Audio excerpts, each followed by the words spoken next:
వృశ్చిక రాశి వారికి సెప్టెంబర్ మాసంలో అన్ని రంగాల వారికి చక్కటి అభివృద్ధి కనిపించును. అన్నింటా మీదే పైచేయి అగును. మీ ప్రతిభా పాటవాలను చక్కగా ప్రదర్శిస్తారు. ఆర్థిక స్థిరత్వము, ఆశయ సిద్ధి కలుగును. అందరికీ ప్రయోజనకారిగా ఆదర్శంగా నిలబడతారు. రాజకీయ నాయకులను కలుసుకొని పనులు చక్కబెడతారు.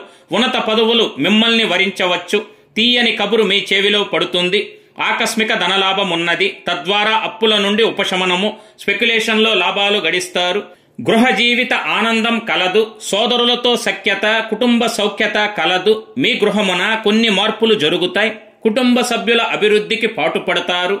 వస్తు వస్త్ర ఆభరణములను కొంటారు. పుణ్యనది స్నానఫలం కలదు. దూర ప్రయాణాలు చేయుట, తద్వారా శారీరకంగా కొంత బలహీనులవుతారు. అయితే వాహనం నడుపునప్పుడు మీరు అత్యంత అప్రమత్తంగా వ్యవహరించాలి. జాగ్రత్తలు అవసరం.